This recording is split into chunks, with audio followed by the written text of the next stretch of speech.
Welcome back. हम दो और महत्वपूर्ण टॉपिक लेकर प्रारंभ कर रहे हैं, जिसके अंदर है हरित गृह प्रभाव एवं वैश्विक तापन, तथा इसके सेकंड पार्ट के अंदर हम यहाँ पर लेके चलेंगे प्राकृतिक संसाधन, ऊर्जा संसाधन, कोयला, पेट्रोलियम तथा प्राकृतिक गैसें, और इसके अंदर हम सभी ईंधन गैसों की चर्चा करेंगे। तो इसके अंदर हम प्रारंभ करने जा रहे हैं green house effect and global warming, तथा सेकंड पार्ट के अंदर हम लेंगे नेचुरल रिसोर्सेज, जिसके अंदर एनर्जी रिसोर्सेज भी हम शामिल कर रहे हैं। इसके साथ में कोल, पेट्रोलियम और नेचुरल गैसेज की चर्चा की जाएगी। सर्वप्रथम हम प्रारंभ कर रहे हैं, पहला पार्ट है हरित गृह प्रभाव या ग्रीन हाउस इफेक्ट।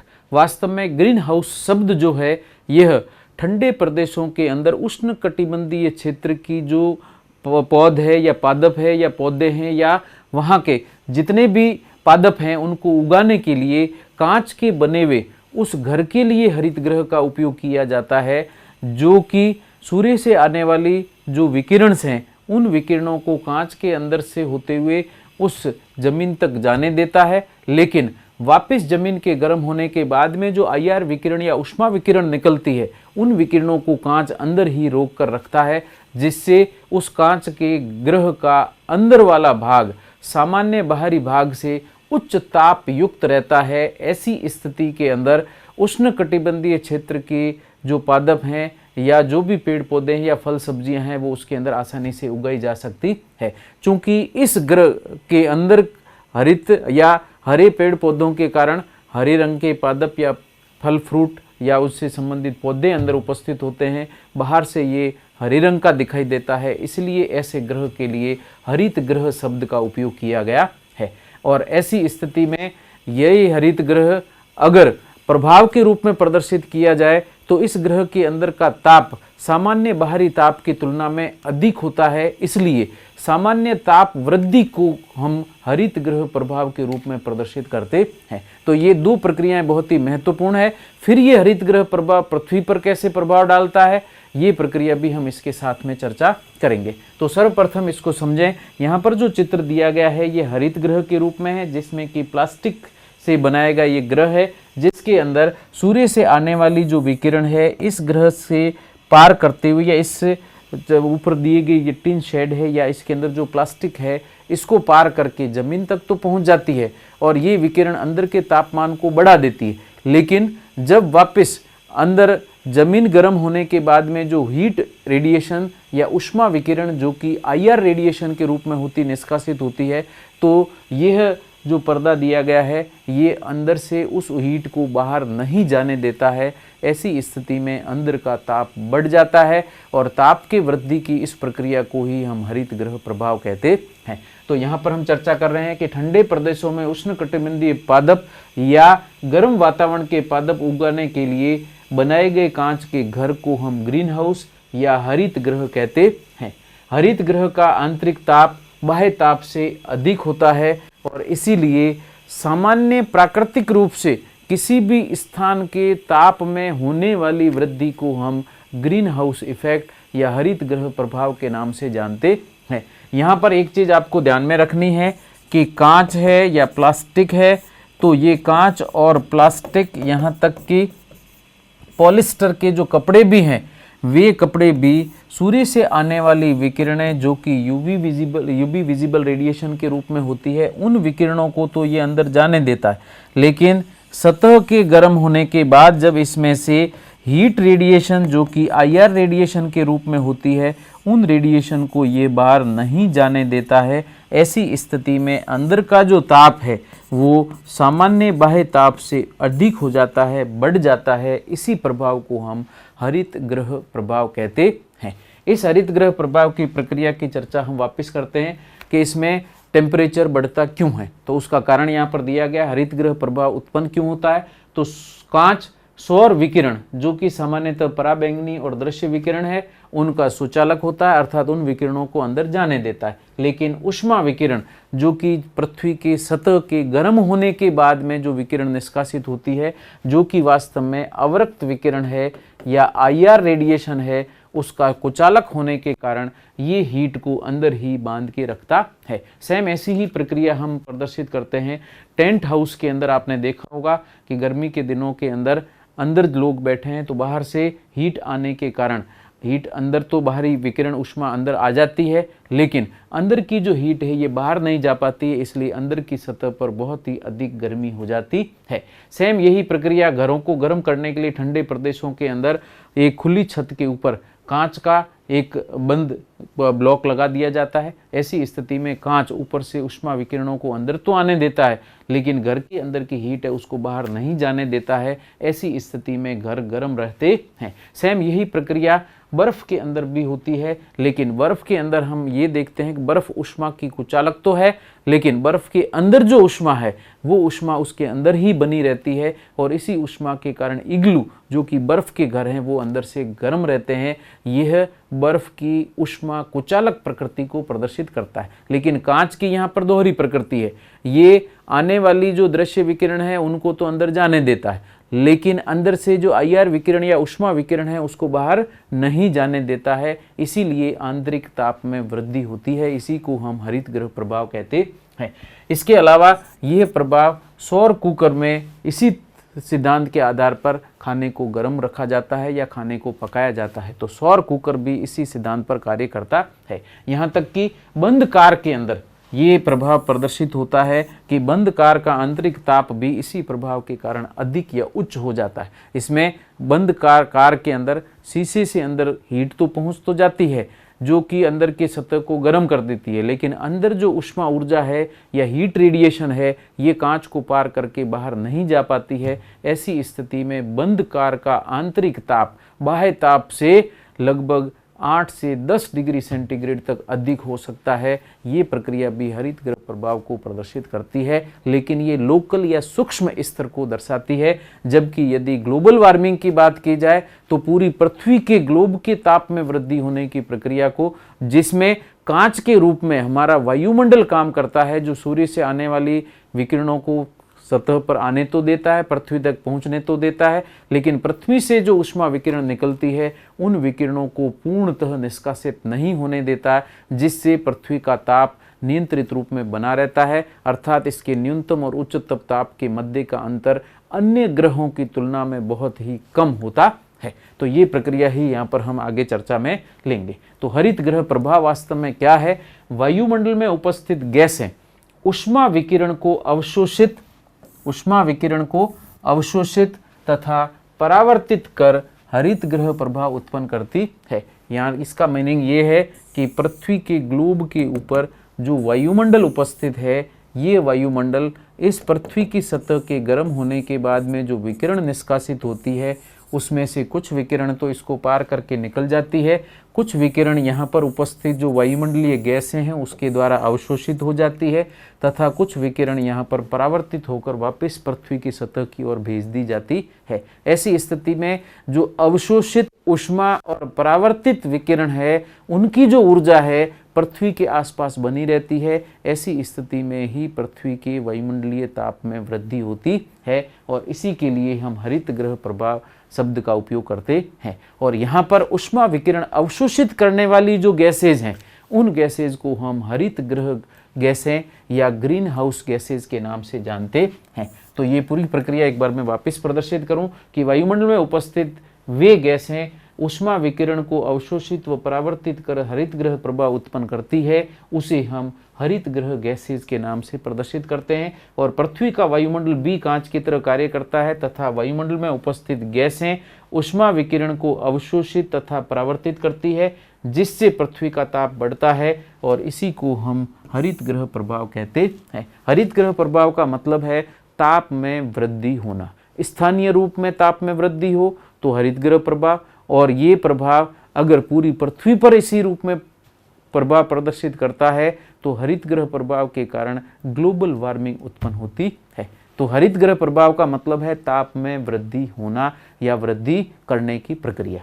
इसके अलावा वायुमंडल में नमी और बादल के कारण भी आपने उमस देखी होगी कि बरसात के समय के अंदर जब वायुमंडल में बादल बहुत अधिक होते हैं या वर्षा के बाद में वायुमंडल में जब नमी की मात्रा बढ़ जाती है तो उस समय उमस होती है और ये उमस भी यहाँ पर वार्मिंग को प्रदर्शित करती है, गर्मी को प्रदर्शित करती है, क्योंकि उमस के अंदर जो H2O वायुमंडल के अंदर नमी के रूप में उपस्थित है वो ऊष्मा विकिरणों को अवशोषित करके वायुमंडल के ताप को बढ़ाते हैं। और ऊपर यदि बादल काफ़ी सारे छाए हुए हैं तो अंदर की जो ऊष्मा ऊर्जा है ये बादल वायुमंडल से बाहर नहीं जाने देते, या तक कि क्षोभ मंडल से बाहर भी नहीं जाने देते। ऐसी स्थिति के अंदर एक निश्चित क्षेत्र पर अत्यधिक ताप वृद्धि हो जाती है, इसी को हम उमस कहते हैं।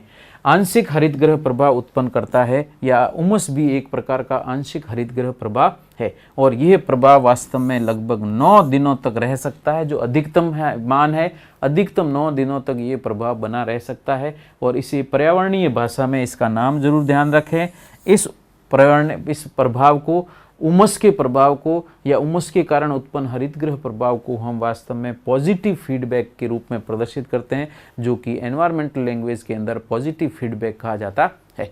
तो इसी प्रक्रिया के अंदर हम बात करते हैं गैसेज कौन कौन सी हैं जो ऊष्मा विकिरणों को अवशोषित कर सकती है और वायुमंडल के ताप को बढ़ाती है, या पृथ्वी के सतह के ताप को या वायुमंडल के द्वारा पृथ्वी और वायुमंडल के मध्य के ताप में वृद्धि करती है। तो वे गैसें यहाँ पर हरितगृह गैसों के नाम से जानी जाती है, जो कि ऊष्मा विकिरणों को अवशोषित करती है, परावर्तित करती है। उन्हीं गैसेज को हम हरितगृह गैसें कहते हैं।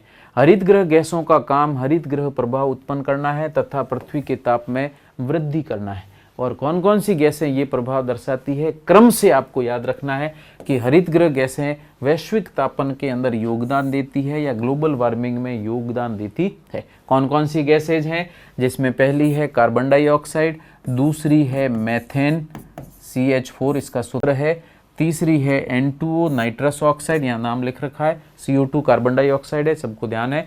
तो सर्वाधिक वैश्विक तापन में योगदान कौन सी गैस का है, तो कार्बन डाइऑक्साइड का मानेंगे। सेकंड नंबर पे मेथेन है, थर्ड नंबर पे नाइट्रस ऑक्साइड है, और उसके बाद में शेष अन्य गैसों के अंदर PFC, ओजोन और जल भी इसके अंदर शामिल है। कई बार क्रम आपको ध्यान रखना है, क्रम पूछा जाता है। कार्बन डाइऑक्साइड सर्वाधिक ग्रीन हाउस प्रभाव उत्पन्न करती है, सेकंड नंबर पर मेथेन, थर्ड नंबर पर नाइट्रस ऑक्साइड, और उसके बाद में शेष गैसेज के अंदर ओजोन, जल और पॉलीफ्लोरोकार्बन या पॉलीफ्लोरो कंपाउंड्स इसमें शामिल किए गए हैं। और इसके अंदर हम क्रम से अगर मात्रा के रूप में प्रदर्शित करें तो यहाँ पर 3 की मात्रा दे रखी है। सर्वाधिक ग्रीन हाउस प्रभाव कौन सी गैस द्वारा उत्पन्न होता है, कार्बन डाइऑक्साइड द्वारा 72%, मेथेन द्वारा 20% और नाइट्रस ऑक्साइड द्वारा 5%, और शेष अन्य गैसों के द्वारा ये प्रभाव उत्पन्न होता है। यहाँ पर PFC का फुल फॉर्म दे रखा है, पॉलीफ्लोरो कंपाउंड्स, जिसको हम क्लोरोफ्लोरोकार्बन शामिल है इसमें, क्लोरोफ्लोरोकार्बन्स जिसको फ्रियोन कहते हैं, ये जरूर ध्यान रखना, क्लोरोफ्लोरोकार्बन्स जिसको फ्रियोन कहा जाता है। और फ्रियोन वास्तव में जो वातानुकूलित है या AC है या घरों के अंदर जो फ्रीज या डीप फ्रीज यूज़ किए जाते हैं, उनमें किसी ज़माने के अंदर इस प्रकार की फ्रियोन्स या CFC का उपयोग किया जाता था, जो कि बंद कर दिया गया है। लेकिन उसकी जगह अन्य प्रकार के क्लोरो हाइड्रोफ्लोरोकार्बन्स के नाम से, CHFC के नाम से अन्य गैसेज आजकल फ्रीज, रेफ्रिजरेटर और डीप फ्रीज के अंदर प्रयुक्त की जाती है। तो यहाँ पर CFC, SF6 हेक्साफ्लोरो या सल्फर हेक्साफ्लोराइड, इसके अलावा NF3 जिसको हम कहते हैं ट्राईफ्लोरोएमीन, इसके या अमोनिया, या CFC12 जो कि किसी ज़माने के अंदर किस में काम में ली जाती थी, रेफ्रिजरेटर के अंदर टेम्परेचर कम करने के लिए तथा फ्रीज के अंदर टेम्परेचर को कम करने के लिए इस CFC12 जिसको फ्रियोन 12 भी कहा जाता है प्रयुक्त की जाती है, जिसका सूत्र है CCl2F2। लेकिन आजकल इसका उपयोग नहीं किया जाता है, इसकी जगह क्लोरो हाइड्रोफ्लोरोकार्बन्स काम में लिए जाते हैं उसकी जगह। तो ये सबसे अधिक ग्लोबल वार्मिंग प्रभाव को प्रदर्शित करती है, लेकिन यह ओजोन परत को क्षय करती है, इसलिए ज़्यादातर इन गैसेज का उपयोग, यहाँ तक कि फ्रियोन या CFC का उपयोग कम किया जाता है। तो यहाँ पर आप क्रम से प्रदर्शित करें तो कार्बन डाइऑक्साइड सर्वाधिक मात्रा में ग्लोबल वार्मिंग प्रभाव प्रदर्शित करती है या हरितगृह प्रभाव उत्पन्न करती है, सेकंड मेथेन और तीसरा है नाइट्रस ऑक्साइड। अतिरिक्त सूचना के रूप में PFC का फुल फॉर्म आपको ध्यान में रखना है। नेक्स्ट हम बात कर रहे हैं वैश्विक तापन या भूमंडलीय ताप वृद्धि या ग्लोबल वार्मिंग क्या है। तो सिंपल सा है, पृथ्वी के चारों ओर उपस्थित वायुमंडल के कारण सूर्य से आने वाली विकिरण वायुमंडल को क्रॉस करके दृश्य विकिरण के रूप में पृथ्वी तक पहुंचती है, लेकिन जब पृथ्वी गर्म हो जाती है तो इस पृथ्वी से वापस उन विकिरणों में से कुछ विकिरणें परावर्तित की जाती है और कुछ ऊष्मा विकिरण यहाँ से उत्सर्जित होती है। तो जो सामान्य विकिरण परावर्तित हो रही है वो कुछ मात्रा में वायुमंडल को पार करके बाहर निकल जाती है। शेष ऊष्मा विकिरण वायुमंडल में उपस्थित गैसों के द्वारा अवशोषित हो जाती है तथा कुछ परावर्तित होकर पुनः पृथ्वी पर लौट जाती है। ऐसी स्थिति में ऊष्मा पृथ्वी पर बनी रहती है और इसी ऊष्मा के बने रहने के कारण पृथ्वी के ऊपर का ताप सामान्य ताप से बढ़ जाता है, या ताप बना रहता है या ऊष्मा पृथ्वी पर संग्रहित रहती है। इसी के कारण यहाँ पर पृथ्वी के ताप में वृद्धि होती, इसी को हम ग्लोबल वार्मिंग कहते हैं। क्योंकि सामान्य ग्लोबल वार्मिंग पृथ्वी पर जीवन के लिए अनिवार्य है।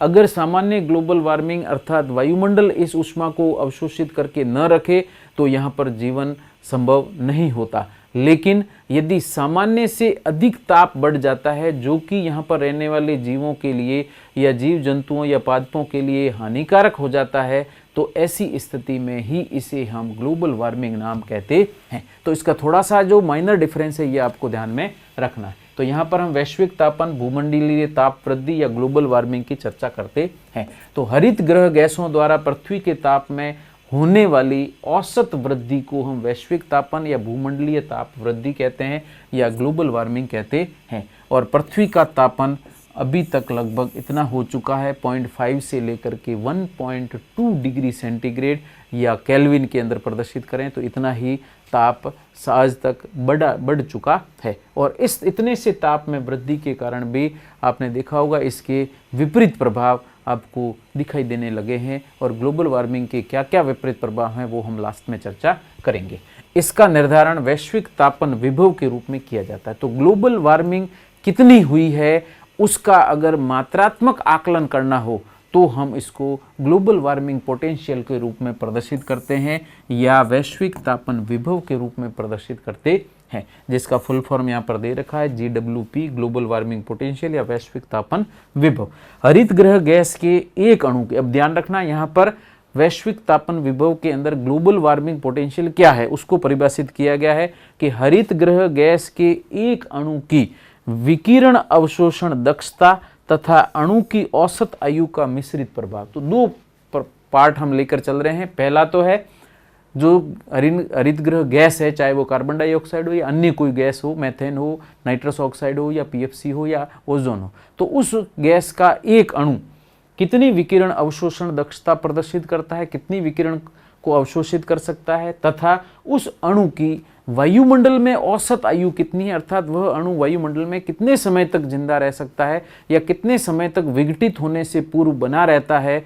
उन दोनों को सम्मिलित रूप से हम ग्लोबल वार्मिंग के द्वारा प्रदर्शित करते हैं। अर्थात हरित गृह गैस के एक अणु की विकिरण अवशोषण दक्षता तथा औसत अणु की औसत आयु का मिश्रित प्रभाव GWP या ग्लोबल वार्मिंग पोटेंशियल कहलाता है। अब ये जो पार्ट दे रखा है बहुत ही महत्वपूर्ण है, ये आपको ध्यान में रखना है। ग्लोबल वार्मिंग पोटेंशियल को हम मापते कैसे हैं, तो उसकी इकाई क्या है, तो यहाँ पर हम कार्बन डाइऑक्साइड के एक अणु की जो सामान्य अवशोषण दक्षता और उसकी जो औसत आयु है उसके आधार पर हम अन्य गैसीय अणुओं के लिए ग्लोबल वार्मिंग पोटेंशियल को निर्धारित करते हैं। और कार्बन डाइऑक्साइड के एक अणु द्वारा विकिरण अवशोषण दक्षता और उसकी औसत आयु के प्रभाव को हम इकाई ग्लोबल वार्मिंग पोटेंशियल के द्वारा दर्शाते हैं। और इसकी तुलना में किसी अणु के द्वारा या अन्य अणु के द्वारा विकिरण अवशोषण दक्षता और उसकी आयु के आधार पर हम तुलनात्मक रूप से ग्लोबल वार्मिंग पोटेंशियल दर्शाते हैं। तो यहाँ पर आधार क्या है ग्लोबल वार्मिंग पोटेंशियल प्रदर्शित करने का,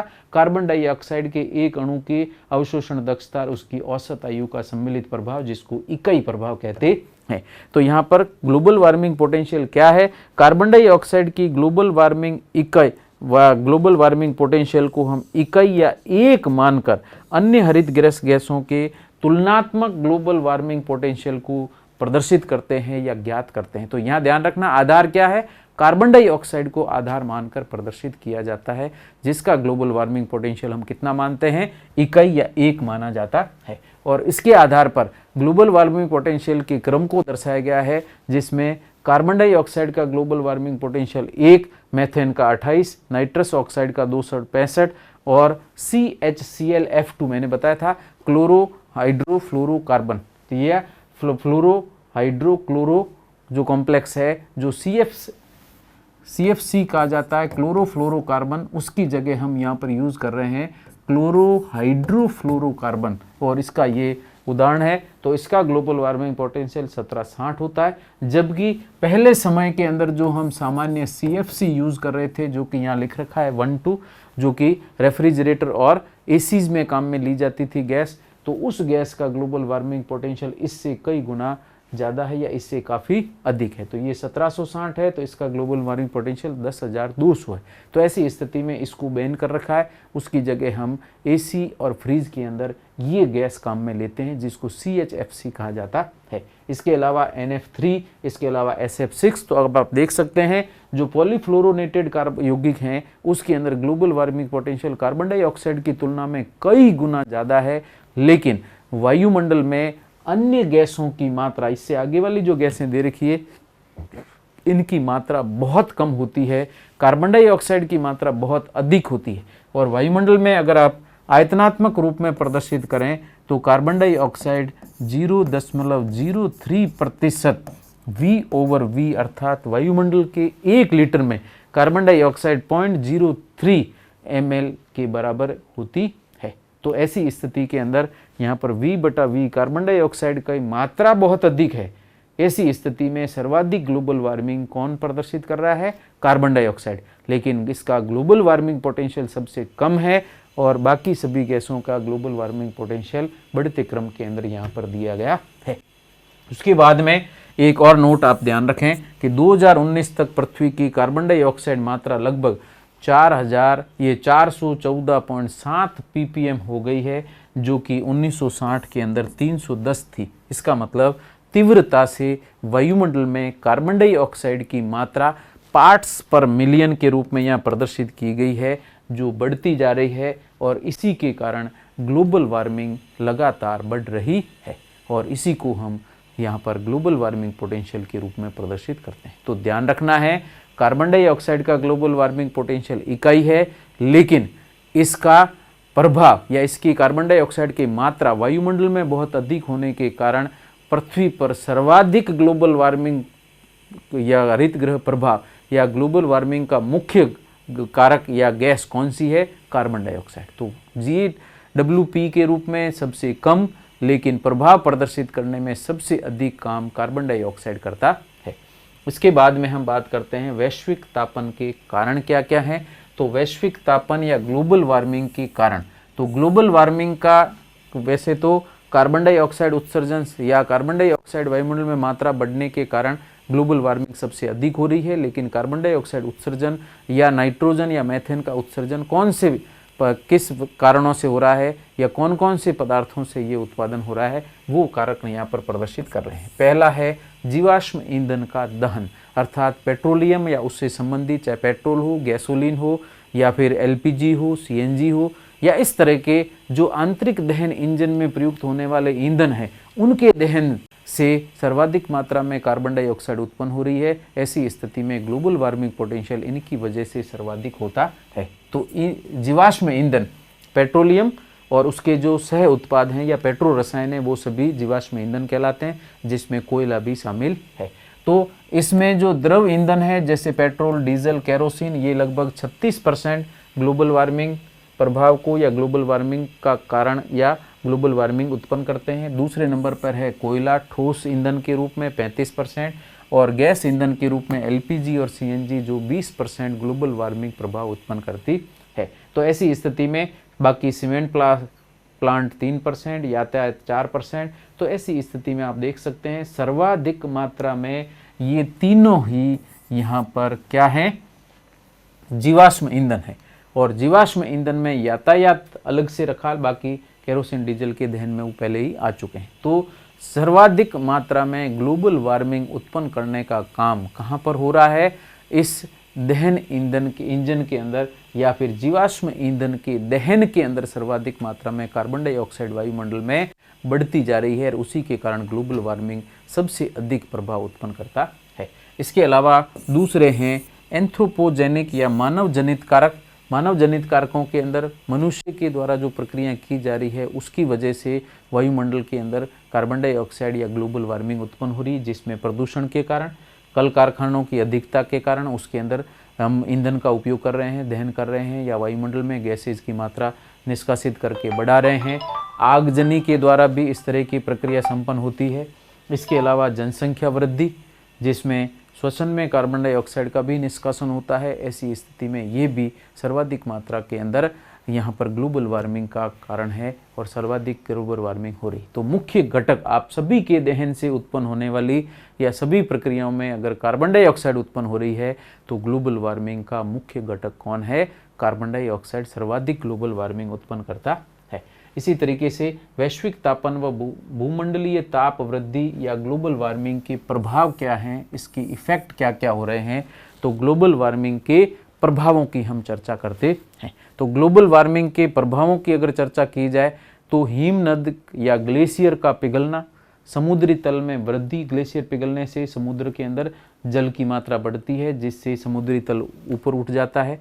इसके साथ ही समुद्री जल की लवणता में वृद्धि, ग्लोबल वार्मिंग के कारण जो समुद्री जल है उसके अत्यधिक वाष्पीकरण के कारण फिर लवणता के अंदर वृद्धि होती है। इसी तरीके से संक्रामक रोगों में वृद्धि, जैसे डेंगू जिसका वायरस है DENV 123, इसके अलावा मलेरिया, निद्रा रोग, स्लीप सिकनेस जिसको कहते हैं, या पित्त ज्वर, येलो फीवर या स्वाइन फ्लू, बर्ड फ्लू, यहाँ तक कि कोविड-19, ये सभी प्रक्रियाएं इसके अंदर शामिल है। इसके अलावा अपच, दस्त, हृदय रोग, श्वसन रोग, ये सभी इसके प्रभाव के रूप में पैदा होते हैं और उनकी मात्रा आप देख रहे हैं आजकल सर्वाधिक मात्रा में बढ़ती जा रही है। सर्वाधिक रोग इनके कारण या ग्लोबल वार्मिंग के कारण उत्पन्न हो रहे हैं। इसके अलावा जैव विविधता ह्रास, जो बायोडाइवर्सिटी है वो धीरे धीरे कम होती जा रही है।